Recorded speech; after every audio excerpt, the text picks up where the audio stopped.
నేను వైఎస్ వివేకానంద రెడ్డి గారి హత్య కేసులో ఉన్న దస్తగిరి భార్యను. నా పేరు షేక్ షబానా.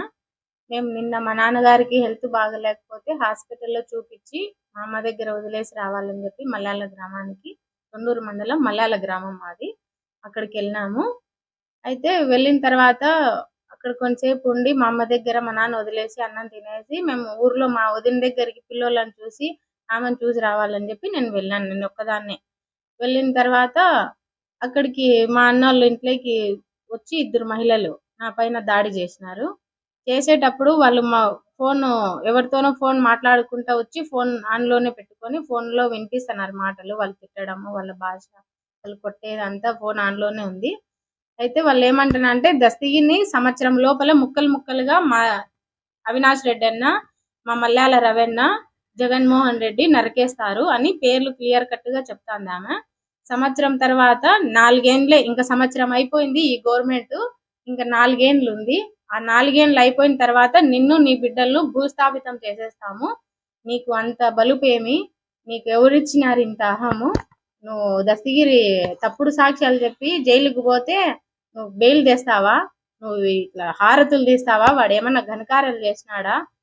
అట్లా నా కొడుకు, ఇట్లా నా కొడుకు అని చెప్పి బూతులు మాట్లాడుతూ నా పైన దాడి చేసి దస్తగిరిని చంపేస్తామంటూ, నన్ను నా బిడ్డలను చంపేస్తామంటూ ఇట్లా సవాల్ విసురుతాంది. దస్తగిరి వచ్చిన తర్వాత కూడా దస్తగిరిని కూడా రారా నీ అంతేందో చూద్దాము, నువ్వెంత, నీ వెనకలు ఎవరున్నారో రమ్మని రా చూద్దాము, నీకెంత ఉంటే మాకు అంతే ఉంటుంది అని చెప్పి దస్తగిరిని కూడా సవాల్ విసురుతాంది. దాని తర్వాత మేము స్టేషన్కి వెళ్ళాము. ఇక్కడ వద్దు, మా ఆయనకు గన్మెన్లు ఉన్నారు కదా, ఇక్కడ గొడవ వద్దు దస్తగిరి, ఏమన్నా జరిగితే నీకేమన్నా అవుతుంది, మనం స్టేషన్కి వెళ్ళి కంప్లైంట్ ఇద్దామని చెప్పి పోయినాము. అక్కడ పోయిన తర్వాత ఎస్ఐ గారు ఉన్నారు. ఆయన ఉండి మామూలే ఆడవాళ్ళ గొడవల్లే, తొండూరు స్టేషన్కి ఆడవాళ్ళ గొడవల్లోకి పోకూడదు, ఉన్నీళ్ళేమ్మా సర్దుకొని పోండి, ఏం కాదు ఇంటికి వెళ్ళిపోండి, మీరు ఇక్కడ ఉండద్దు అని చెప్పి చెప్పినారు ఆయన. అయితే నేను అట్లెట్లు అంటారు సార్, దస్తగిరి నేను నరికేస్తామంటా కూడా మీరు పట్టించుకోరే అని చెప్పి నేను అడిగి, ఇక్కడ వద్దు దస్తగిరి, మనకు న్యాయం జరిగేట్టు కనపరాలేదు, మనం పులివెందలకి వెళ్దామని చెప్పి పులివెందల రూరల్ సిఐ గారి దగ్గరికి వచ్చినాము. అక్కడ నేను కంప్లైంట్ రాసిచ్చినాను. నిన్న సాయంత్రం 5 గంటల ఆ టైంలో రాసిచ్చినాను కంప్లైంట్. కానీ ఇంతవరకు వాళ్ళ మీద ఏ యాక్షన్ లేదు, వాళ్ళని ఏం పిలిపిలేదు, వాళ్ళని విచారించలేదు, ఏం చేయలేదు.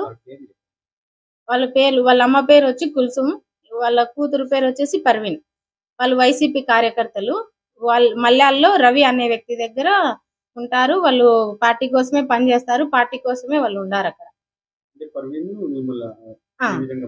మాట్లాడింది ఇట్లా చూపిస్తాంది చేతులతో, ఇట్లా నరికేస్తారు నీ భర్తను అంటాంది బాగా. మల్యాల్లో సంవత్సరమే టైము, అందరినీ చంపేసినాము, హత్య చేసిన వాళ్ళలో సాక్షులు అందరినీ చంపేసినాం, నీ భర్త ఒక్కడే ఉండేది, ఇంకా నరికేస్తాం, ఇట్లా నరికేస్తామంటాను. నేననేది ఏమంటే 6గురిని చంపేసినా సరే, నా భర్తని చంపేసినా సరే, నన్ను చంపేసినా సరే, నా బిడ్డలు ఏ పాపం చేయలేదు.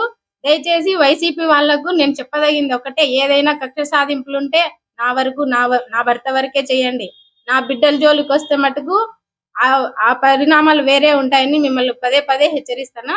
ఇంకోటి ఏంటంటే, చంపేస్తే సాక్ష్యాలే చచ్చిపోతాయి కానీ కేసు చచ్చిపోదు, విచారణ చచ్చిపోదు, సిబిఐ సంస్థ చచ్చిపోదు, న్యాయస్థానాలు చచ్చిపోవు, ఇవన్నీ బ్రతికే ఉంటాయి. మేము చచ్చిన తర్వాత అయినా న్యాయం అనేది ఒకటి ఉంటుంది. ఏదో ఒక రోజు విజయభేరి అనేది ఈ కేసులో సత్యమే ఒకసారి గెలుస్తుంది.